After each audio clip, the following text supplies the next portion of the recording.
आज की hyper connected दुनिया में आपके व्हाट्सएप, यूट्यूब, इंस्टाग्राम से लेकर फेसबुक और सबसे एडवांस वीडियो गेम्स तक सभी को चलाने के पीछे एक ही मैजिक काम करता है, जिसे कहते हैं इंटरनेट, जिसका 99% डेटा महासागरों के नीचे बिछे सीक्रेट केबल्स के माध्यम से दुनिया भर में ट्रैवल करता है, जो आज की सदी की एडवांस टेक्नोलॉजी के चमत्कारों का सबसे बड़ा उदाहरण है। पर क्या आपने कभी सोचा है कि आखिर ये डेटा महासागरों के नीचे इतनी पतली केबल्स से कैसे ट्रैवल करता है, और आने वाले समय में अंडर सी केबल्स का फ्यूचर क्या होगा? तो ढूंढते हैं इन्हीं सवालों के जवाब और साथ ही जानते हैं आज की इस वीडियो में कि महासागरों के नीचे बिछे super speed data transfer cables और उनके पीछे छिपे राज को पूरी डिटेल से। पर पहले वीडियो को लाइक और चैनल को सब्सक्राइब करना ना भूलें, उससे बहुत मोटिवेशन मिलती है। ऑफिशियल सबमरीन केबल मैप के अनुसार आज की डेट में दुनिया भर में 493 एक्टिव या अंडर कंस्ट्रक्शन सबसी केबल्स हैं, जिन केबल्स की लंबाई जगह और परिस्थिति के अनुसार अलग अलग होती है, जिसमें अजरबैजान से तुर्कमेनिस्तान तक ब्लैक सी के नीचे चलने वाली नॉर्मल 300 किलोमीटर लंबी केबल से लेकर अमेरिका के वर्जीनिया बीच को स्पेन से जोड़ने वाली सबसे बड़ी 6600 किलोमीटर लंबी मारिया केबल तक शामिल है। पूरी दुनिया में फैली इन हाई स्पीड इंटरनेट केबल्स की कुल लंबाई 15 लाख किलोमीटर से अधिक मानी जाती है। जब लंबाई इतनी ज्यादा है तो इन केबल्स की कीमत भी ज्यादा होना तो तय है। केबल कंपनियों के अनुसार एक नॉर्मल केबल की कीमत भी 300 मिलियन से 400 मिलियन डॉलर तक हो सकती है, जो सच में काफी महंगी हैं।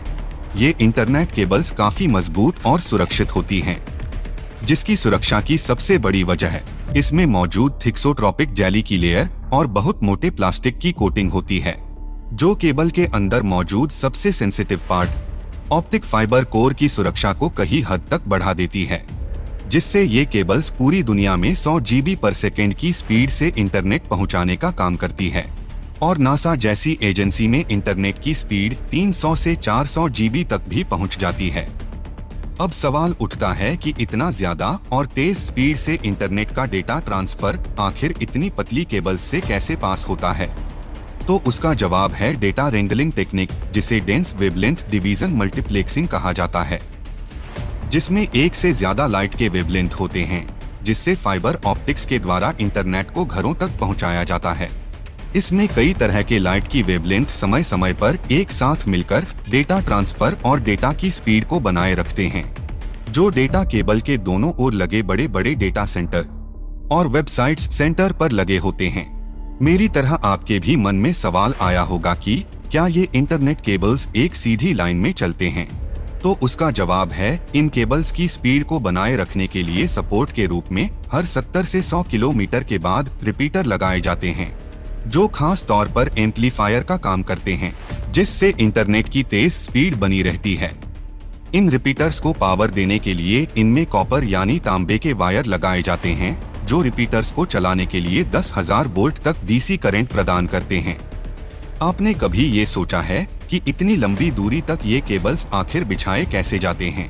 तो जवाब है, इन केबल्स को सही जगह और सही दिशा में लगाने के लिए सालों की रिसर्च और नक्शों को खंगालने के बाद सबसे पहले इन केबल्स को शिप में सिलेंडर के शेप के बड़े बड़े ड्रम्स में लपेटकर समुद्र के तल में बिछाया जाता है, जिसके लिए कई बातों का ध्यान रखा जाता है, जिसमें सबसे पहले ऐसी जगह को चुना जाता है जिसके आसपास कोई ज्वालामुखी, लैंडस्लाइड या मछली पकड़ने की जगह ना हो। इसके साथ ही इस बात का भी खास ध्यान रखा जाता है, इसे भूकंप वाले इलाके से भी दूर रखना बहुत जरूरी है, जिससे किसी भी तरह के नुकसान से बचा जा सके।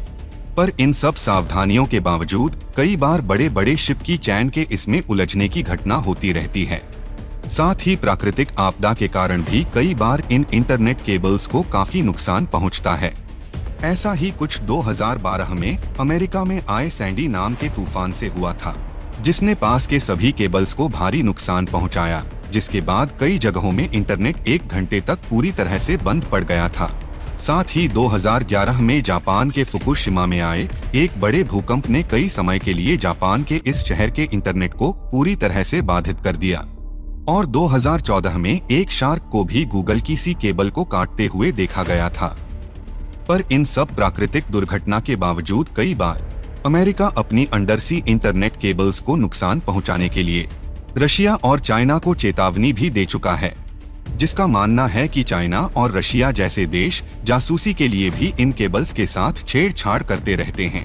साथ ही अमेरिका की सीक्रेट एजेंसी का तो यहाँ तक मानना है कि रशिया और चाइना जैसे देश इन इंटरनेट केबल्स का इस्तेमाल हैकिंग और डेटा चोरी करने के लिए भी करते हैं। सच में इंटरनेट केबल्स की जियोपॉलिटिक्स काफी मजेदार है, जहां 2022 में ऑस्ट्रेलिया ने चाइना के द्वारा ऑस्ट्रेलिया के सोलोमन आइलैंड में लगाए जाने वाले हुवाई के ऑप्टिक्स फाइबर केबल को लगाने से साफ मना कर दिया, जिस पर ऑस्ट्रेलिया का कहना था कि चाइना इस केबल का इस्तेमाल उनकी सीक्रेट वेबसाइट्स और मिलिट्री नेटवर्क का डेटा लेने के लिए ही इन केबल्स को बिछा रहा है। खैर, इन सब से अलग बड़ा सवाल ये है कि आखिर इन बड़ी बड़ी इंटरनेट केबल्स के असली मालिक कौन हैं? तो जवाब है, वैसे तो ऑप्टिक्स फाइबर केबल्स को बिछाना बहुत ही महंगा पड़ता है, जिसे आमतौर पर देश या वहां की सरकारी कंपनियां ही ओन करती हैं। पर फिर भी कुछ प्राइवेट कंपनियां हैं जिनके पास कई किलोमीटर तक ऑप्टिक्स फाइबर केबल्स का मालिकाना हक है, जिसमें पहले नंबर पर है अमेरिका की AT&T कंपनी, जो 2,30,000 किलोमीटर तक के ऑप्टिक्स फाइबर केबल्स को ओन करती है। दूसरे नंबर पर नाम आता है चाइना टेलीकॉम कंपनी का, जिसके पास 1,80,000 किलोमीटर ऑप्टिक्स फाइबर केबल में हिस्सा है। आमतौर पर ये कंपनियां भी किसी एक व्यक्ति की नहीं होती, जिसमें कई इन्वेस्टर मिलकर इसे चलाते हैं। पर पिछले कुछ सालों में इस रेस में कई बड़े नाम भी शामिल होने लगे हैं, जिसमें से एक फेसबुक भी है, जिसके पास 1,00,000 किलोमीटर ऑप्टिक्स फाइबर केबल्स का मालिकाना हक है। साथ ही आज के टाइम में गूगल और अमेज़न जैसी बड़ी कंपनियों के पास भी इसी तरह कई किलोमीटर ऑप्टिक्स फाइबर केबल्स में हिस्सा है, जो अपने ऑप्टिक्स फाइबर केबल्स को अटलांटिक, पैसिफिक और इंडियन ओशियन के साथ ही रेड सी और साउथ चाइना सी तक फैलाने की तैयारी में हैं। पर इतना तो तय है कि इन सब की रेस और टेक्नोलॉजी के विकास से सबसे ज्यादा फायदा नॉर्मल लोगों को होगा, जिन्हें सुपर फास्ट इंटरनेट और कनेक्टिविटी हर जगह और हर समय मिलती रहेगी। पर एक सवाल जिसका जवाब जानना बहुत जरूरी है, फिर आज की सदी के सबसे क्रांतिकारी व्यक्ति एलोन मस्क के स्टारलिंक प्रोजेक्ट का फ्यूचर क्या होगा? कुछ साल पहले एलोन मस्क ने एक इंटरव्यू में कहा था कि आने वाले टाइम में स्टारलिंक ही पूरी दुनिया में इंटरनेट की सबसे तेज स्पीड का एकमात्र साधन होगा, साथ ही जो दुनिया के हर एक कोने तक फुल स्पीड डेटा सर्विस देने तक का वादा भी कर चुका है। पर इन सब से अलग एक्चुअल रिपोर्ट की माने तो स्टारलिंक अभी बस एक शुरुआत मात्र है, जिस सोच को रियलिटी बनने में अभी 10 से 20 साल तक लग सकते हैं। फिलहाल के लिए इंटरनेट का सबसे तेज और आसान तरीका अभी के लिए केबल अंडरसी इंटरनेट केबल्स ही हैं, जिसमें पिछले साल गूगल और फेसबुक एक साथ मिलकर एक नई और कई किलोमीटर लंबी ऑप्टिक्स फाइबर केबल प्रोजेक्ट पर काम कर रहे हैं, जिसे एप्रिकॉट नाम दिया गया है।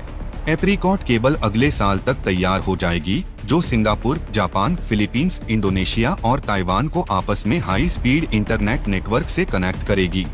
इसके साथ ही फेसबुक आने वाले समय में 45,000 किलोमीटर लंबी एक और केबल को बिछाने की तैयारी में है, जो लगभग 33 देशों को जोड़ेगी। साथ ही इसकी कीमत लगभग $1 बिलियन तक मानी जा रही है।